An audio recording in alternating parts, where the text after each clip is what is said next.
Halo, di sini saya Andri Bastian. Di sini saya akan membagikan cara untuk melakukan setting atau konfigurasi basic pada router. Di sini saya menggunakan router board RB9412ND, di mana router ini memiliki 4 port fisik Ethernet dan 1 interface WiFi. Sebelumnya saya sudah menggambar. Nah, di sini router ini mempunyai 4 port, di mana port 1 sudah saya koneksikan dengan sumber internet dan port 2 saya koneksikan dengan komputer saya ini. Oke, langsung saja ke caranya. Pertama kita masuk dulu ke Winbox. Nah, di sini langsung terdeteksi ya. Oke, langsung saja kita konekkan. Oke, kita sudah masuk. Untuk langkah pertama yang harus kita lakukan adalah reset configuration. Kita klik menu sistem, reset configuration, pilih no default, lalu reset. Yes. Lalu kita tunggu sampai router reboot dan hidup kembali. Oke, di sini sudah kembali, kita login lagi. Oh, belum terdeteksi, kita tunggu sampai nanti dia muncul.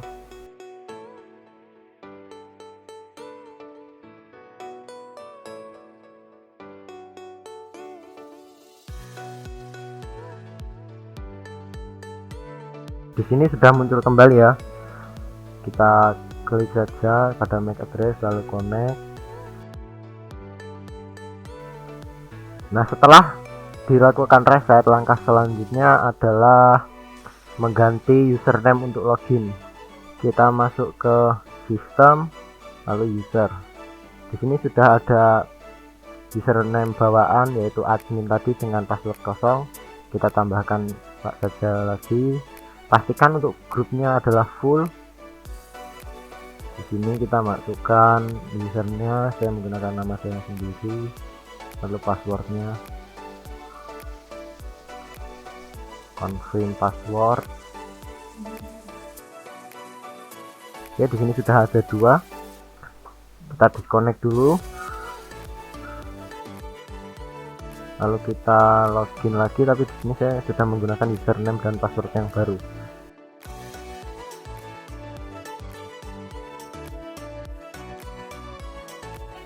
Nah, dengan demikian proses membuat user baru sudah berhasil. Lalu kita bisa menghapus username bawaan dengan klik admin atau bawaan tadi lalu kita klik min. Nah, sekarang tinggal username yang sudah kita buat tadi. Setelah membuat username baru, langkah selanjutnya adalah mengganti identity, dimana di sini baru terlihat mikrotik. Jadi apabila ada banyak router, kita akan kesusahan untuk mencarinya. Kita masuk ke menu sistem, lalu identity. Di sini kita ganti saja router Andre. Oke. Untuk melihat perubahannya kita bisa melihat di atas, dimana di sini yang pertama Andre ini adalah user yang login. Pada di sini saya menggunakan MAC address dengan identitinya adalah router Andre. Oke, setelah membuat user baru, mengganti identity, selanjutnya kita memberikan nama pada interface. Bisa dilihat di sini ada 2 yang memiliki lambang R, artinya ini adalah running karena Ether 1 terkoneksi dengan internet dan Ether 2 terkoneksi ke PC saya. Untuk Ether 1 di sini saya akan gunakan sebagai internet.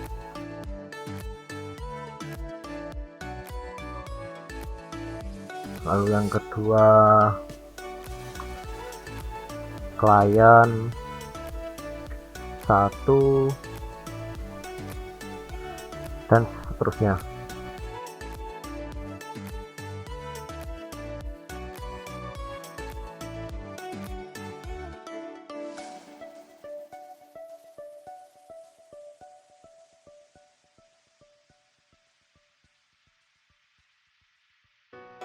Setelah mengganti interface, selanjutnya kita harus menghubungkan router kita ke internet. Di sini saya akan menggunakan DHCP saja agar gampang. kita masuk ke menu IP, lalu DHCP client, kita klik tambah, lalu interface-nya kita pilih internet, apply, oke. Nah, di sini sudah muncul IP dan statusnya juga sudah bound. Akan tetapi IP ini tidak sesuai dengan IP internet yang ada di lab ini. Jadi saya akan melakukan rilis agar sesuai. Nah, sekarang sudah mendapatkan IP 223, dimana IP ini adalah IP yang benar. Jika sudah seperti ini, seharusnya router ini sudah terhubung ke internet. Kita bisa langsung ke new terminal. Untuk pertama-tama kita ping dulu ke router utama, yaitu di 12.23.20.12.1. Oke, terhubung. Lalu kita ping ke Google langsung, apakah sudah bisa? Oke, juga sudah bisa. Berarti router ini sudah terhubung ke internet.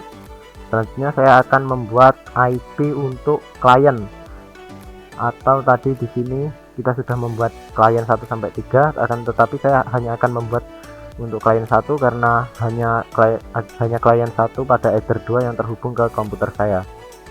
Kita masuk ke menu IP, address. Di sini sudah ada IP ya. Di sini adalah IP dinamik dari DHCP klien yang sudah kita buat tadi. Kita tambah, lalu masukkan. Pertama kita tentukan dulu ya interface-nya. Di sini saya akan membuat untuk klien 1.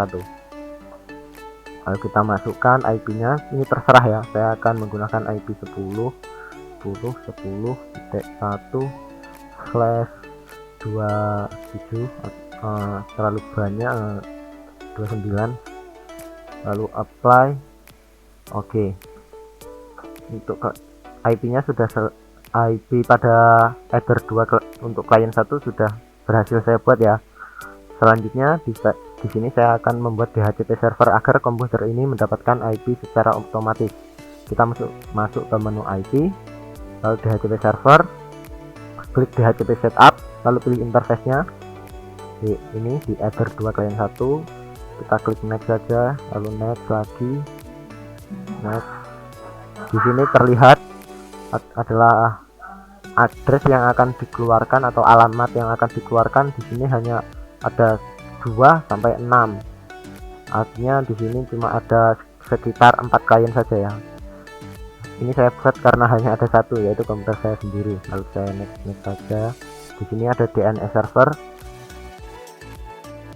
DNS server seperti ini.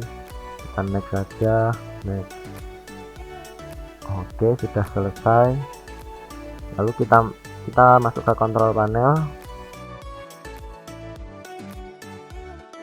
untuk melihat IP kita apakah sudah benar atau belum. Masuk ke detail, ini masih 169 ya. Ini artinya belum pas karena tadi kita membuat 10.10.10. Kita lakukan cara dengan disable enable agar mendapatkan IP dari DHCP server di router kita.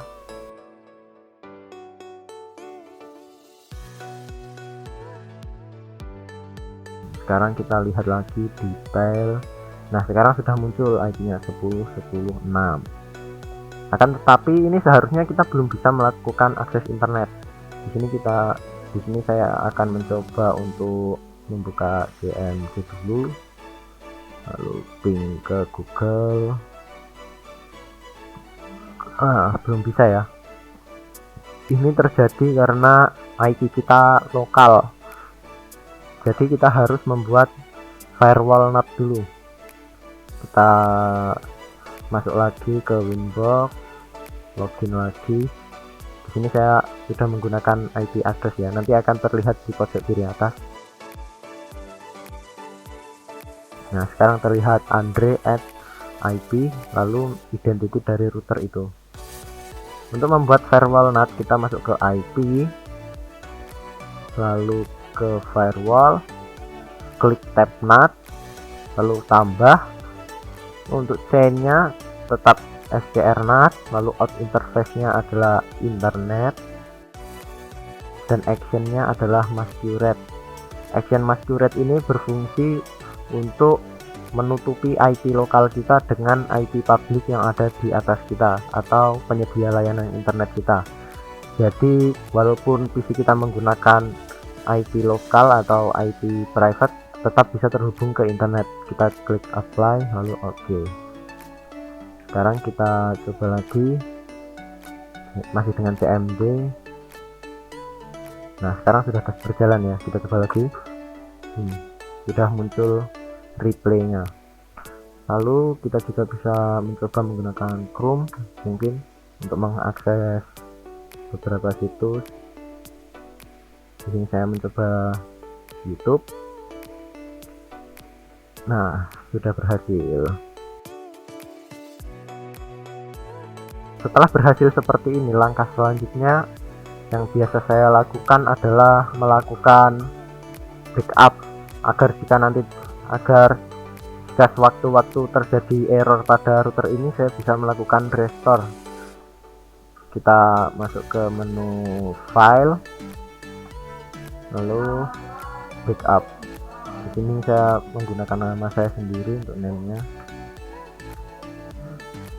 Nah di sini adalah masukkan password, tapi di sini saya tidak ingin menggunakan password, jadi saya ceklik saja don't encrypt-nya lalu backup.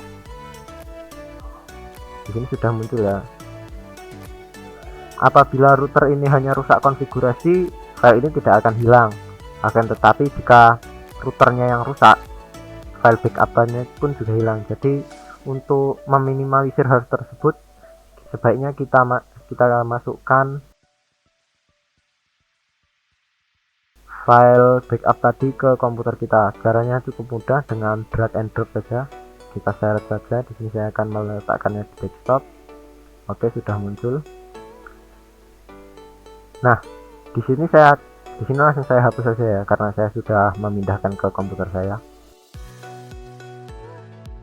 Nah, di sini saya akan mencoba untuk mereset ulang router ini. Jadi router ini kembali kosong dan nantinya akan saya restore kembali. Kita reset lagi.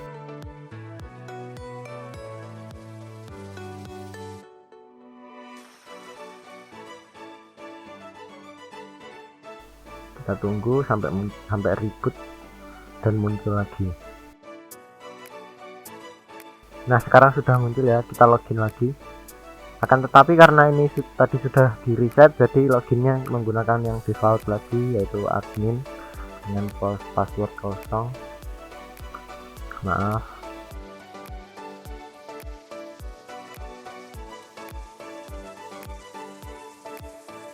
Nah sekarang bisa dilihat ini masih kosong semua ya. Lalu kita akan merestorenya atau mengembalikan settingan yang tadi sudah kita buat. Kita masuk ke menu, kita klik file. Jika tadi belum kita hapus, kita bisa langsung melakukan restore dari sini. Kan tetapi karena tadi sudah saya hapus, kita klik upload. Lalu kita cari lokasi tadi kita menyimpannya. Tadi saya simpan di desktop. Nah sekarang sudah muncul, lalu kita restore saja langsung. Kita klik yes dan restore akan berjalan, lalu router akan kembali melakukan reboot atau memulai ulang. Nah sekarang sudah muncul kembali ya, dan kita juga sudah mendapatkan akses internet. Kita login lagi dengan username yang tadi sudah saya buat ya, Andre connect.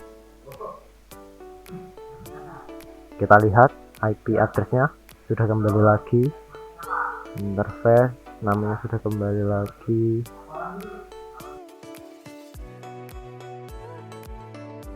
Oke, jika sudah seperti ini, seharusnya kita juga sudah bisa untuk mengakses internet kembali. Oh, masih belum ya.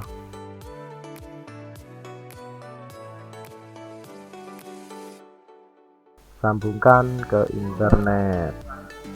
Jika seperti ini, kita lakukan metode disable enable lagi. Coba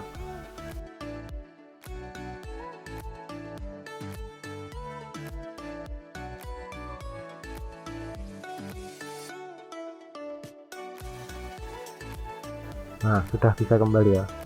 Untuk melihat lebih jelasnya, ini saya akan membuka dari ulang. Nah, sudah terkoneksi dengan internet. Oke, sekian video dari saya. Untuk kalian yang sudah menonton, saya ucapkan terima kasih.